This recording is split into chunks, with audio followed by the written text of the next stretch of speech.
di Miramar. Selamat menyaksikan. Minum rasa Marquisa, Miramar. Miramar. Ini dari Puerto, wih sama pas banget nih. Dari banget. sekitaran Puerto, tapi kayaknya pesawatnya pelit banget nih Win, gue liat nih. Oh iya. Ini harusnya dari kanan ujung pendek gitu ke kiri bawah gak sih? Ini pesawat paling pelit Miramar harusnya. Oh ke kiri atas dikit. Apa saya yang salah lihat atau gimana sih? Kanan. Oh itu pulau kembarnya tuh beda. Itu ada pulau kecil di bagian bawah yang LH ya. Tapi tetap aja pelit sih ini. Pelit sih, iya betul. Tadi gimana? Pojok kanan pendek ke Ada pulau yang pendek tuh maksudnya. Sudah mengada-ngada teman-teman semua, tapi ini jadi masalah tim pilihan lu Win. Iya ya. Aston Martin gak mudah nih. Minimal dia ngambil vehicle di atas Pecado atau nekat ke sekitar graveyard. Tapi kita ada BMW kan? Ada BMW di sana. Bisa jadi ketemu sama Aura nih. Betul-betul, menarik. Dan juga kalau misalkan kita berbicara di bagian area graveyard juga pasti banyak hadangan lagi dari tim-tim lainnya. Untuk mereka mendapatkan checkpoint. Dari DG juga mereka harus dapetin checkpointnya terlebih dahulu juga untuk mereka menyambung lagi ke bagian area HDP-nya. Dan sejauh ini dari bagian zona belum terlihat mengarahnya ke bagian mana yang kita bisa lihat dengan pasti itu dari tim DG. Mereka nggak memaksakan ke utara, mereka langsung turun mengambil ke bagian area pulau selatannya. Zona ke Kampo tiba-tiba. Wah ini masalah bagi seluruh umat manusia Miramar. Kalau emang kejadian dan zonanya ya sama lah ya kayak tadi ya, bisa kita katakan nih mirip-mirip, tinggal nanti condongnya kemana gitu kan. Iya betul. Mau condongnya ke kanan kah, ke kiri kah, terus mendonat kah, atau justru ngebantu teman-teman yang dekat dengan pesawat. Tapi teman-teman semua, ini game terakhir, yuk jangan lupa untuk drop the like lagi, ramaikan lagi, dukung tim favorit kalian karena game ini akan menjadi penentuan siapa yang bisa main di Livik. Tapi BNW, ini tim memang suka ngada-ngada ya. Sekarang turunnya, emang sih gua tahu tujuan mereka ke Al-Azhar. Iya Al-Azhar. Tapi sekarang memilih kanan nih Win, ketimbang lewat jalur tengah sekitaran Minas atau Graveyard. Betul-betul. Dan juga mereka bertemu juga dengan tim Scarlet Gaming yang juga masih butuh effort. Dan itu Martin di area yang bener-bener open banget. Tapi nampaknya dia seorang Nyongs masih menahan. Akan di zoom in dan akhirnya didapatkan satu buah knockdown pertamanya untuk tim BNW Scarlet Gaming. Kehilangan satu member mereka untuk seorang Martin. Ini harinya Nyongs sih, udah fix banget Nyongs. sih. Ini harinya Nyongs. Tertanggal sekarang berapa? 24 Juli 2022. 24 Juli. Catat. Nyongs ini harus mencatat sesuatu setiap tanggal 24 Juli berarti ya. Karena permainan dia hari ini menurut gue luar biasa. 2 kali masuk list MVP. MVP back to back. Kemudian juga membuka eliminasi cukup banyak. Dan bahkan tadi jadi penyelamat di game sebelumnya untuk tim BNW. BNW. Setuju banget. Dan juga memang luar biasa banget. Dia tahu timing dan juga penempatan posisinya. Sehingga bisa men-take down satu player di tim Scarlet Gaming dengan sangat mudah. Dan juga di tim Scarlet juga mungkin gak aware. Gak sadar tiba-tiba di bagian belakang BNW loh yang gangguin posisi mereka. Betul, karena menurut gue itu bukan masalah gak aware lagi sih. Lebih karena gak perlu lihat belakang. Karena hampir dipastikan harusnya gak ada orang gak sih. Betul. Cuman ya itulah Battle Royale ya. Gimana pun keadaannya memang harus ada awareness yang dibangun. Dan ini dia Banyu memang harus keluar. Karena ini tidak cocok untuk dimainkan oleh Banyu. Ingat Banyu adalah air. Dan Miramar adalah tanah. Ya tidak berkesinambungan lah bisa kita katakan ya. Kalau mungkin nanti main di Sanok lagi tuh Erangel Banyu main lagi lah. Karena banyak perairan-perairan ya kan. Kalau ini kan daratannya lebih cenderung lebih luas dibandingkan 2 map yang lainnya. Dan kita bisa melihat juga POV dari tim yang berbeda lagi. Dari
Anya, tapi untungnya ditinggal. Ditinggal sama temennya loh. Ditinggal Pinky-nya sendirian. Waduh. Mentang-mentang gak ada orang, gak ada tim. Jadi Pinky aman lah sendirian lah. Iyalah udahlah lu scrapping aja. Ya kali pempel begitu ya guys ya. Tidak dong. Tidak seperti itu dong.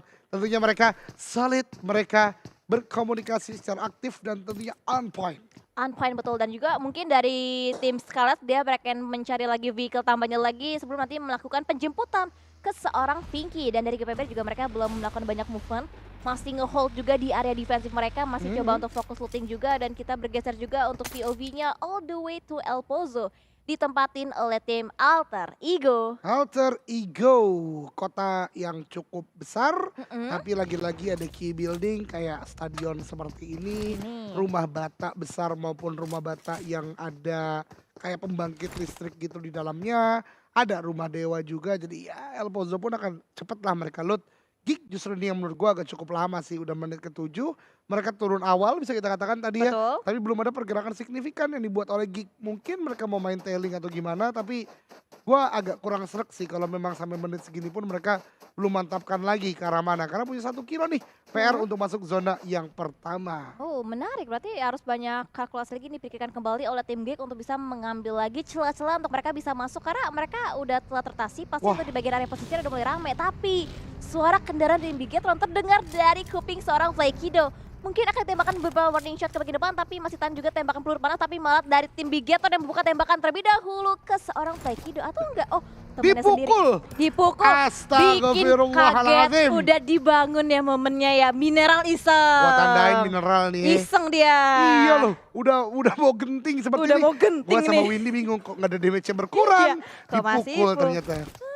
Betul-betul, dan juga ini nih dari Luxy Mencoba dengan nih. mini 14-nya lagi akan coba melihat lagi ke bagian high ground, tapi akan coba melakukan perpindahan posisi juga untuk regroup kembali ke tim Bigetron Red Alliance. Tapi ini udah lama gak sih Win kita nggak lihat BTR yang melakukan rotasi ke arah cekuan ini? Karena beberapa kali kita udah lihat BTR ganti jalur rotasi, Betul. lebih ke arah depan sana, ke arah kandang kuda biasanya. Sekarang mereka kembali ke arah cekuan ini, tapi ternyata mini 14 tidak digunakan oleh seorang Luxy atau bagus diberikan kepada seorang Genfos dan Pekado sih nggak bohong sih. Setidaknya tadi gue lihat 2 player dari Bigetron udah menggunakan vest level 3, helmet level 3 juga. Harusnya mereka kuat banget. Dan satu hal nih yang baru mau gue bahas. Udah sangat meta ya Scar L berarti sekarang. Karena Scar gue L. lihat udah banyak banget yang pakai. Terutama mungkin yang untuk mid sampai long range. Karena itu yang di buff dari Scar L. Setuju banget. Jadi untuk para player juga pasti dengan update yang terbaru mereka mengikuti dan juga mengulik ya kan. Merasakan sedikit kira-kira untuk settingan Scar L-nya yang paling cocok seperti apa, weaponnya cocok dengan mereka atau tidak. Tapi untuk saat ini Scar L lagi meta banget memang. Dan juga dari PP Bizon juga dia meta banget. Iya karena Bison fire rate-nya kalau gue nggak salah dinaikkan walaupun damage-nya dikurangi. Tapi kembali lagi ya ini kan PUBG Mobile. Kadang momentumnya yang coba kita mainkan. Bukan hanya sekedar damage tapi gimana tiki-takanya, gocek ke arah lawannya. Dan biasanya weapon-weapon dengan amunisi yang banyak kayak PP Bison, Tommy Gun ini ngebantu banget. Termasuk M249 dan juga LMG lainnya itu MG3 tentunya. Oh, Batal juga di bagian area Bukit Pekado juga kita bisa melihat sedikit. Sekilas itu ada tim GPX juga yang udah mulai singgah. Cukup cepat juga pergerakan tim GPX, mereka mengambil ke bagian area Bukit Pekado. Dan kalau misalkan kita mention Bukit Pekado biasanya itu sering kalinya GPX fightnya sama tim DG. Tapi kali ini DG dia memainkan tempo yang lebih lambat daripada biasanya sehingga tidak ada pertemuan dengan tim GPX dan zonanya semakin condong lagi mengarah ke bagian sebelah kanan atasnya. Nah ini berarti condongnya udah mulai kelihatan nih, ladies and gentlemen, menuju ke arah sekitaran bagian kanan. Tapi ada beberapa rotasi yang menurut gue masih cukup mirip. BTR misalnya menuju ke arah bagian tengah, Mor pun demikian, dan juga Onyx. Tapi Onyx sekarang sepertinya melepas bagian Minas Generalesnya. Dia tahu condong sekitaran ke arah bagian tengah dan dia manfaatkan titik tersebut. Yang berbeda dan cukup menarik adalah Aura. Aura gua kira akan kembali ke rumah dewa. Tapi sekarang mereka memanfaatkan jalur rotasi baru. Mereka mainkan atas San Martin, ada rumah dewa dan yang gua tahu ya, ini skena profesional. Bisa di backstep itu terlalu tinggi menurut gua untuk Aura. Untuk tempatnya Aura sekarang Betul. ya kan, berarti banyak lagi kayak hal-hal yang harus diantisipasi lagi untuk tim Aura. Dan saat ini nampaknya dari tim HFX harus bisa mengantisipasi nantinya tembakan yang mungkin akan dilontarkan oleh player-player dari tim Onyx, dari Joe Brengki. Menahan di bagian barikade paling terdepan, di bagian belakang juga ada backup dari seorang Zoensi dan juga Jar Jar yang bisa melihat dengan POV-nya ke bagian arah dari tim-tim HFX. Wow, dari Onyx kembali menunjukkan performa hafal building bisa gua katakan. Karena untuk bisa ke tempat jar-jar ini nggak mudah setahu gua. Harus ada vaulting terlebih dahulu dilakukan dan tempat jar-jar ini memang protektif banget untuk player yang memainkannya. Tapi kita kesampingkan fight di bagian Minas terlebih dahulu karena Geek sudah mulai menempati wilayah yang ditinggalkan oleh Morp. Ini dia La Bendita, memang tempat bagi Morp tapi tembakan terlalu banyak dari Audrey membuat dia tidak menjaga trigger disiplinnya. Ini yang sering kita bahas, tidak boleh overcommit terhadap sebuah movement object. Kalaupun udah ada beberapa damage masuk, kemudian tembakan hampir mencapai satu klip dan tidak didapat, toh bisa untuk tidak melakukan tembakan terlebih dahulu. Karena 10 detik ini kan jadi terbuang percuma. Iya Harusnya betul. Geek mungkin bisa melakukan hal tertentu, mengamati titik tertentu, justru Audrey harus ter-take down beberapa waktu ke depan gitu Windy. Betul, dan ini kita bisa melihat juga dari seorang Cibirit bisakah men-take down kembali ke bagian area depan mereka dan masih ada bagian area cingkungan La Bendita dan seperti dilakukan juga oleh tim Geek Fam ID untuk saat ini dan Audrey sukses dilakukan upaya revive dan ini seperti kata Dogi di awal sayang sih untuk bisa membuang 10 detik, membuang edit juga. Betul. Kalau kita semakin banyak knock juga kan semakin deres juga untuk pistol SP-nya. Betul, untuk knockdown berikutnya ya. Iya. Knockdown berikutnya. Untuk knockdown Berikut, berikutnya. iya. itu dia. Berikut adalah contoh dari knockdown. Masuk dan berikut contoh rotasi dari tim DG dan juga tim NFT di bagian area kejauhan dari seorang Ikyar memberikan tembakan-tembakan warning shot aja ke depan untuk bisa menghalang lagi ataupun mengganggu pergerakan dari tim NFT. Tadi lah kayak Ikyar gitu lah Win, kayak Oh, iya. nembak ya udah nggak Udah. bisa kena, ya udah reload dan siap untuk melakukan repositioning lagi karena emang sih tadi kalau Audrey mungkin ada kesempatan untuk dapat ya knockdown karena lawannya, cuman kan bagaimanapun movementnya terlalu cepat dan sayangnya tadi player Geek Fam lainnya nggak ikut melakukan tembakan ke vehicle yang dimiliki oleh Morp. Betul-betul dan menarik banget dan sekarang juga nampaknya yang lebih menarik lagi ada NFT, Scarlet dan juga tim BNW yang masih terhalang di bagian outer circle-nya. Alter Ego pun sama dan saat ini nampaknya di bagian center udah mulai padat juga di bagian area graveyard-nya. Udah berdiisi dan itu dia centernya. Dikuasain lagi dan lagi oleh tim RRQ Ryu. RRQ cukup full senyum ya, bisa full kita senyum. katakan ya karena di bagian tengah kali ini tapi yang tidak ada senyum-senyumnya tim-tim selatan sih. Wow. Lihat Onyx dari tadi sama HFX stalemate. Stalemate. Kemudian GPBR dari Graveyard masuk. Masuk. BTR masuk. Masuk. 21 ikutan. Geek ada juga. Morp juga. Geek ke kanan. Belakangnya DG ada NFT juga. Paket lengkap udah selatan itu. Wow, ini benar-benar chaos banget. Nggak mungkin mereka bisa lolos tanpa adanya bonyok-bonyokan satu sama lain ya kan? Betul. Harus mau nggak mau dipaksa untuk berperang di bagian area selatan dan ini peperangan terlebih dahulu dibuka oleh tim DG. Diarahkan tembakannya ke tim NFT yang tim ada di bagian area paling selatan. Ramones ditargetkan tapi hampir tidak dalam cukup untuk seorang Ikyar. Yap, dan langsung menuju ke arah vehicle yang dimilikinya Ikyar tahu ada lower ground yang bisa dimainkan oleh NFT. Kalau mereka terus-menerus melakukan tembakan, tapi ternyata ada info masuk dari seorang Flyboy bahwasanya NFT terus melanjutkan vehicle-nya dan ternyata take down. Ramones tersungkur karena vehicle-nya meledak dan bahkan ada vehicle penyelamatan yang coba dilakukan oleh tim NFT justru membuahkan sebuah hal yang tidak terlalu baik karena DG juga langsung cepat kirimin player ke arah bagian depan. Ramones harusnya nggak bisa diselamatin. Sulit sih akan dievakuasi kembali di jalurnya untuk menyelamatkan posisi seorang Ramones dan dari tim DG juga mereka akan langsung sigap berotasi kembali mengambil ke bagian area checkpoint selanjutnya untuk mengamankan ke bagian area Pleasant dan di sisi luar lainnya GPBR mungkin akan menjadi pertemuan selanjutnya untuk tim Big Ghetto Red Alliance. Lihat Hades, Chill dan juga Free di bagian belakang mereka komit untuk nge-push ke atau mungkin mengambil ke bagian area gereja untuk sementara waktu ini. Iya betul sekali karena memang ini entry dari bagian selatan juga cenderung ke arah bagian angka jarum jam 7 dan Bigetron meledak di sana. Luxi ter-take down menyisakan Misery yang berseiringan dengannya. Ini yang tadi tetap menjadi question mark di diri gua. BTR harusnya udah mulai sadar bahwasanya mereka butuh bergerak cepat kalau mereka tidak bisa masuk ke arah bagian tengah. Atau kalau maupun ya kayak GPBR sekalian tailing gitu loh karena lawan-lawannya. Dan ini membuat menurut gua BTR akan pincang.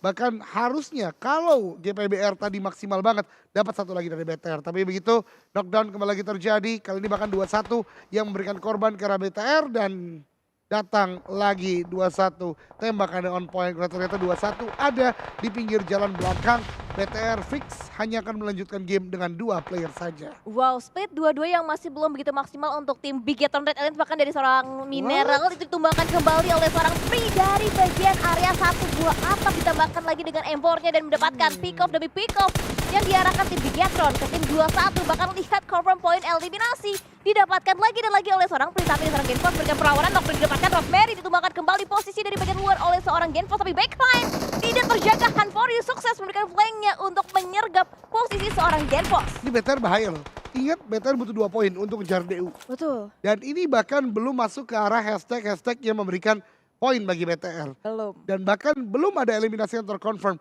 Genfos barusan melakukan sebuah knockdown. Oke, kali ini ada sebuah knockdown lagi diberikan oleh seorang Luxi. Zuxi ternyata. Zuxi di sana. Dan belum ada sebuah confirm elimination.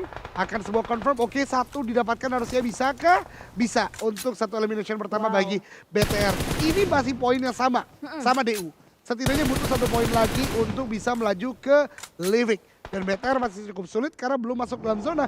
2-1 mengintai dari bagian belakang. Itu dia, dan juga nampaknya nggak hanya 2-1 yang mengintai, tapi dari Bigetron juga mengintai ke bagian depan karena Gapex yang menjadi pengganggu juga yang cukup getol untuk tim Bigetron Red Alliance. Dan nampaknya mereka nggak akan terlalu engage berlama-lama, akan segera bergegas juga untuk berotasi menggunakan vehicle-nya masing-masing untuk saat ini memutar cukup jauh untuk bisa menghindari fight dengan tim Bigetron Red Alliance. Wah, ini juga stalemate di bagian belakang.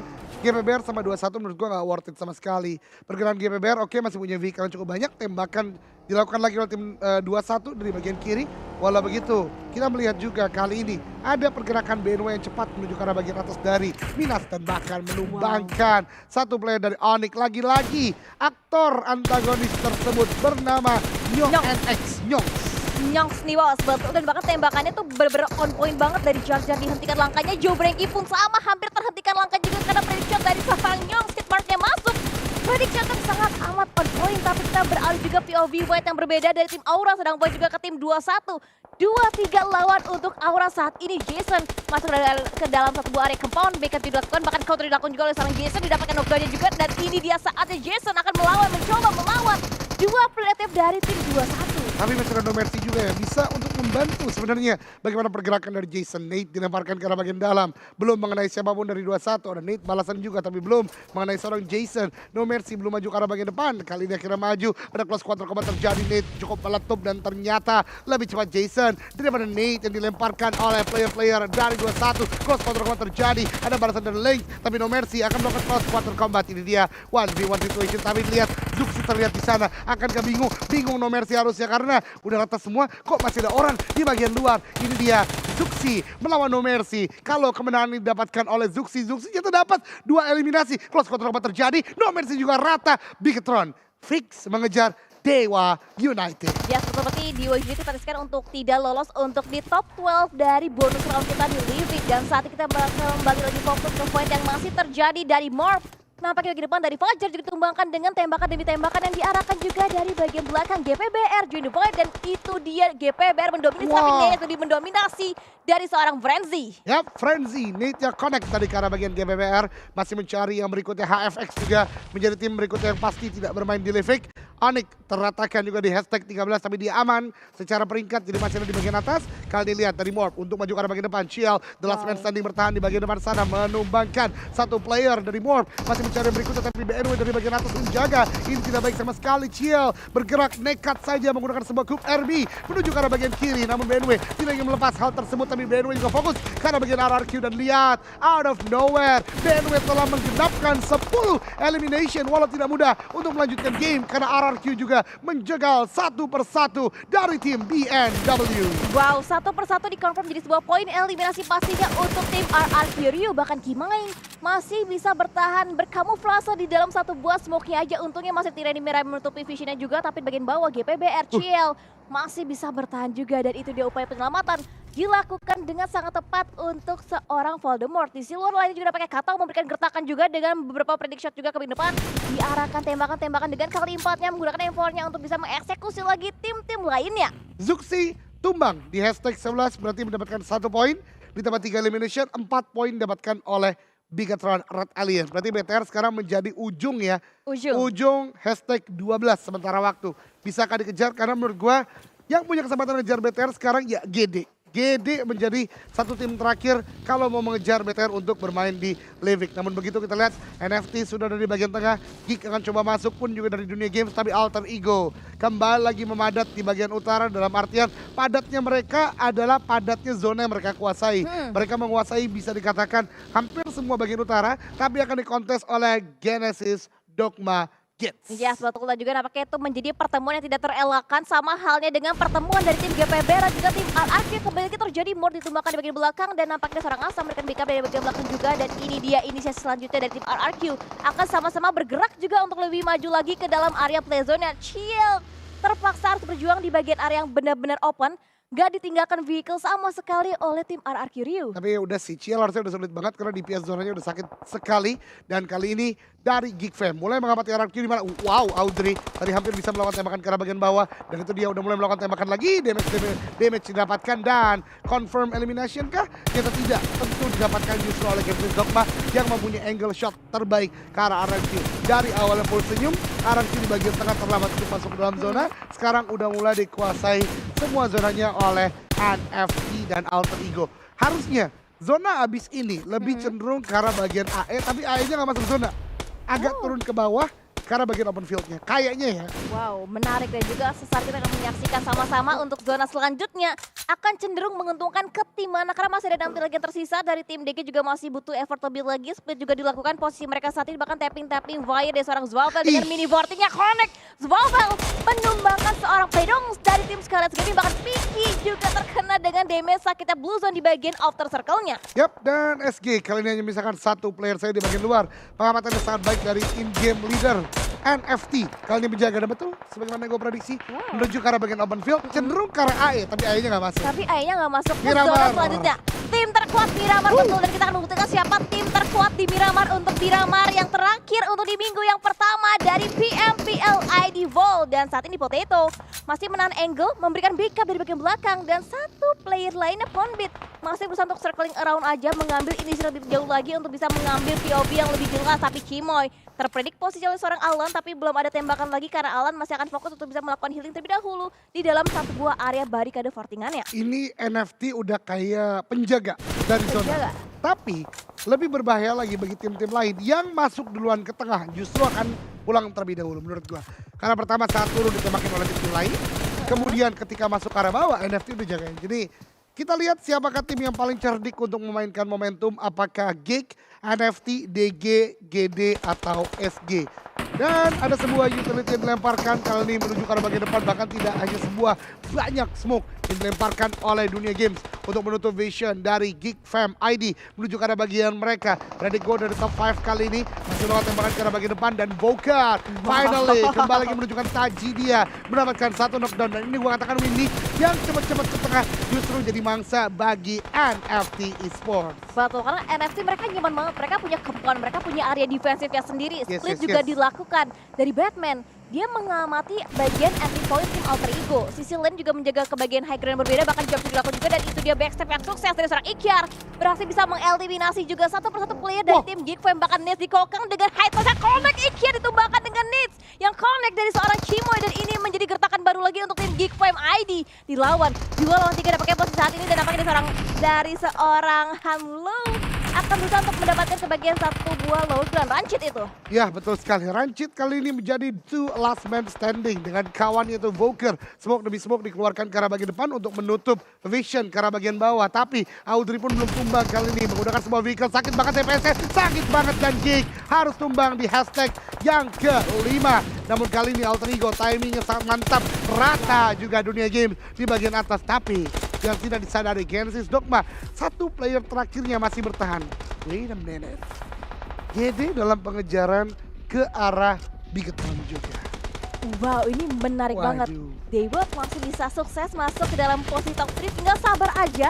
Tinggal nunggu Void dari tim Alter Ego dan juga tim NFT dan juga Crossway. Lihat lemparan Nest the Bines juga dilontarkan dari tim NFT maupun dari tim Alter Ego.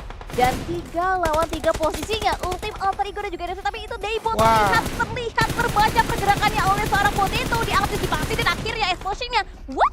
Didapatkan oleh seorang Batman dari tim NFT, bukannya untuk tim Alter Ego. 3-2 berarti 12 poin. 12 poin. Apakah cukup untuk mengejar BTR? Kita akan lihat nanti tentunya teman-teman semua ya.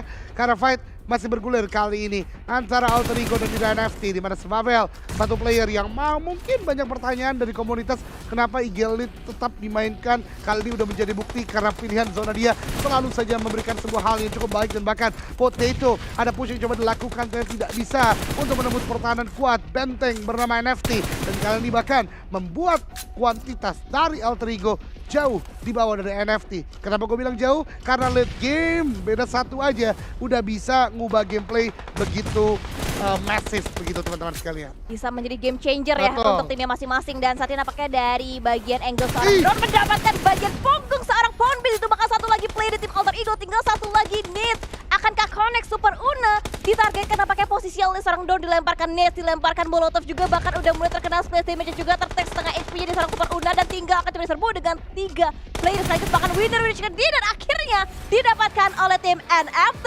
NFT menutup